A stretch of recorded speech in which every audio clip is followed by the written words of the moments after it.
Hi, I'm Jamie Stillway, and I'm here with acoustic guitar, and I'm here to talk about how to put some new creativity into your fingerstyle playing. A lot of us, when we start learning finger picking, we learn a basic pattern like Travis picking, or just an arpeggio, like if you've ever learned how to play House of the Rising Sun, and you're just kind of doing the same thing over and over again. And you might think, what's next?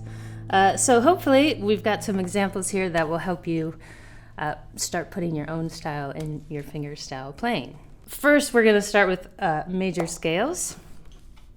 And if you don't know what a major scale is, don't worry, we're going to take it easy and we're just going to go on a E major scale up the first string. So this is example 1.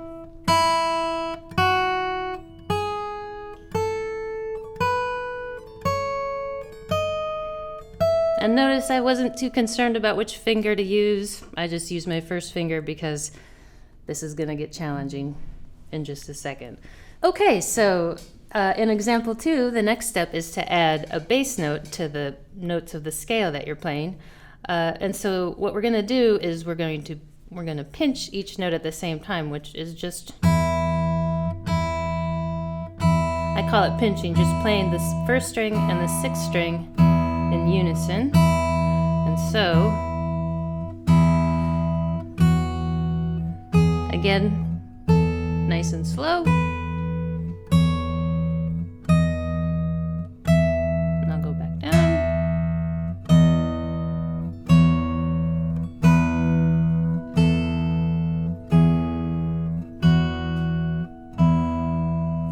And if you wanted to, you could start to think about which finger you're going to use on your picking hand.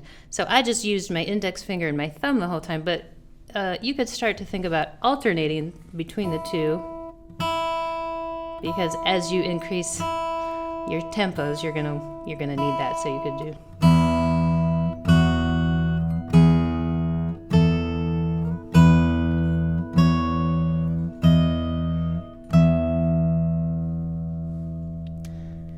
So after quarter notes, we're going to move on to 8th notes.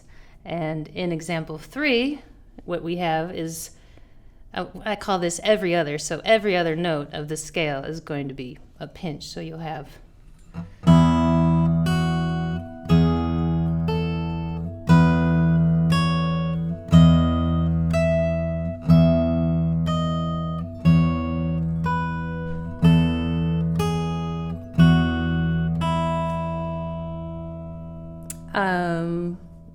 and if that, for some that might have gotten quite challenging right out of the gate. So before moving on, I would suggest spending a lot of time doing that. A lot of people, when they start that, they want to go.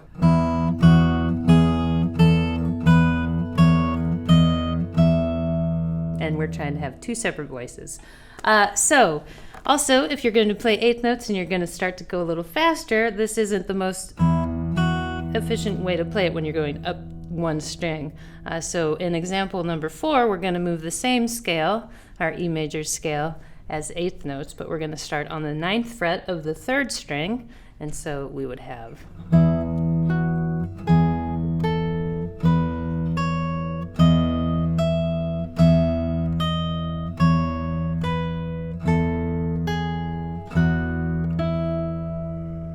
And again, I strongly recommend not just practicing, up and down for a long time. You want to try and think about everything you're playing and start to make it, music. So you could go.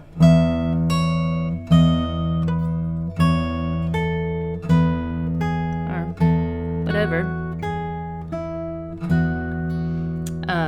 It's up to you. This is about putting your own style in fingerstyle after all.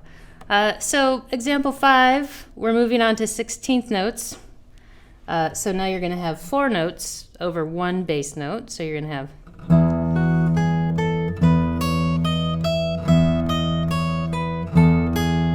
I'm going to do that again.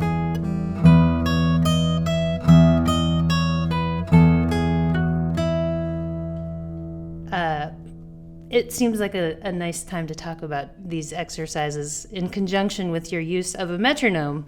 So I have a metronome right here. I'm going to turn it on. A metronome is your friend, contrary to what you might think when you first start using one. So we'll do the 16th notes in example 5, and give yourself some time to think about how it's going to sound. So...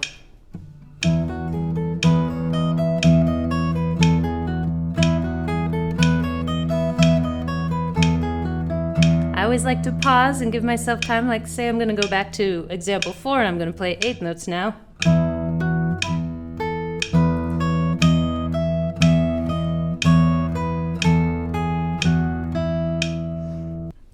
So there we just had the metronome set at 60 beats per minute, and if that's too fast, I recommend slowing it down.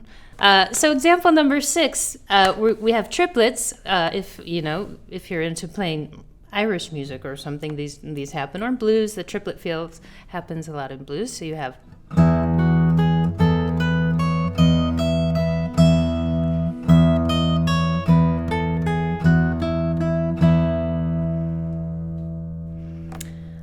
again, if you're just getting started, I often recommend that people don't get in the habit of keeping their pinky on the top of the guitar when they play.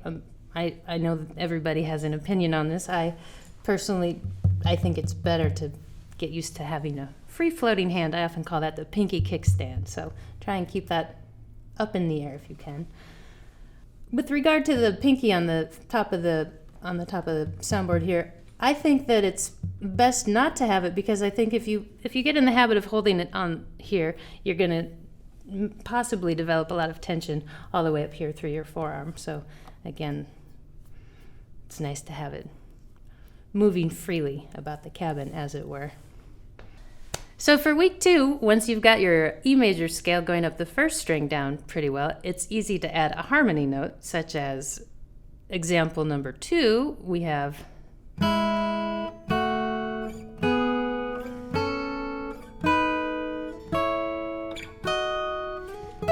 And there I just played the notes by themselves, so if I play it as I wrote it, it would sound like...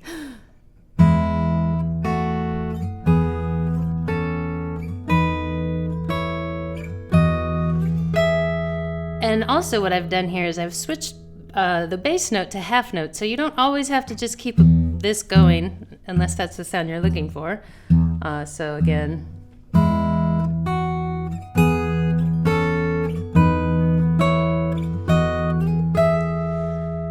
Another thing I really like to do when I'm playing harmonized pairs like this is do a sort of, I love to slide. I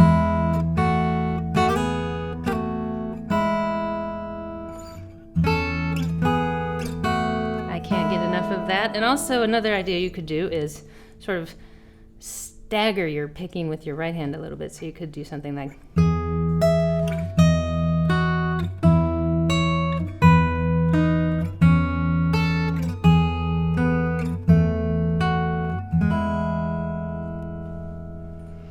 Example 8 is how we're going to apply those harmonized sixths into, a little bit of a musical passage.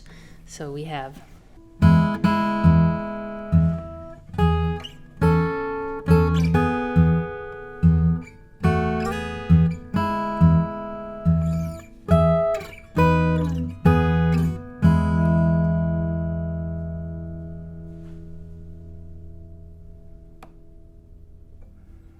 Of course, harmonized string pairs happen all over the neck, and for this we're just going to stick with the sixth that we just did, and we're also now going to add these thirds, which happen on adjacent strings. So example 9 shows you this idea still in the key of E, so we've got...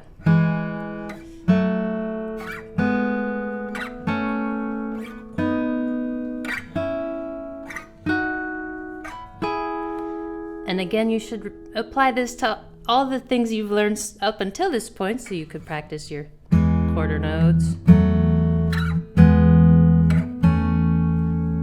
eighth notes,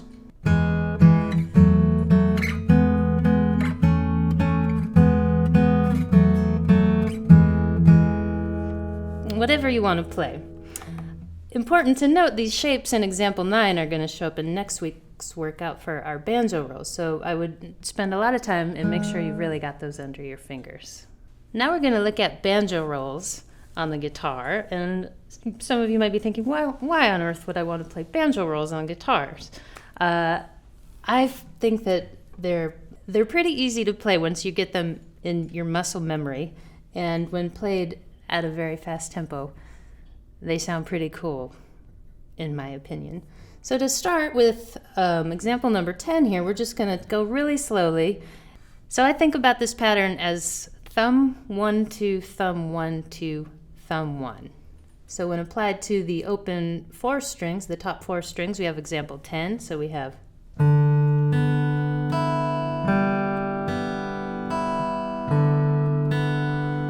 when played on the open strings, it doesn't sound like much. Again, you have to spend some time just repeating that over and over again. And wait until you're ready for it before you speed up. So slowly build your tempo.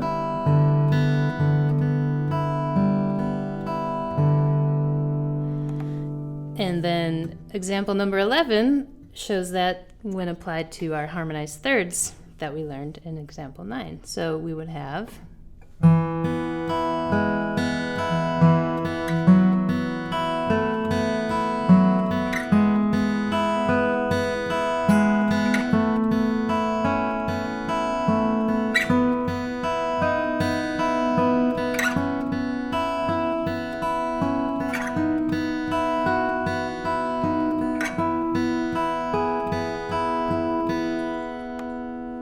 and again, the key, that still sounds nice to me. It'll sound a little bit more like a banjo if you speed it up. So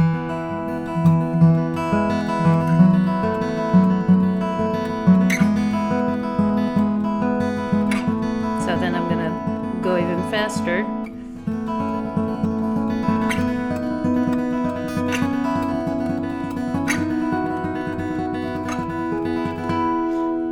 And for those of you who play with finger picks, I would recommend playing that with finger picks. I normally play those with my picks on because it's a lot easier to get the tempo going really quickly. So I consider this to be a forward roll. And in what I call a backward roll, it might be incorrect. To reverse it, you would have thumb 2 1, thumb 2 1, thumb 1, essentially. And it would sound like,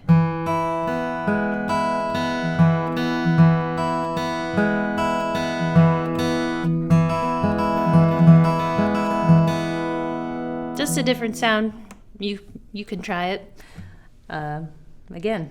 Okay, so for week 4, this is where the real fun starts, is when you get to put it all together, all the ideas that you've been spending all month on. Example number 12 is just a suggestion of what you could do with these ideas. So we've got some harmonized 6, some banjo rolls, some scales. Again, this is just a jumping off point, just a suggestion. I encourage you to make up your own tunes. So here we go.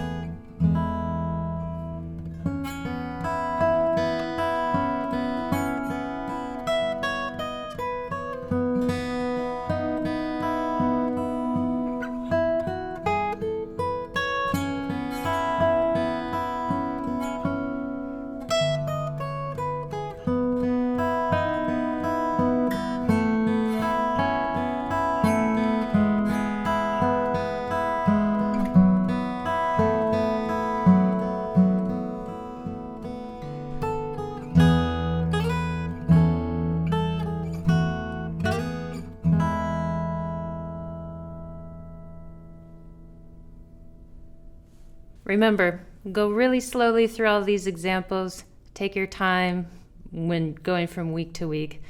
There's really no rush in any of this. It's the journey, not the destination. And if you play notes wrong, who cares? It doesn't matter. Just, again, try and be as musical as you can. And that's it.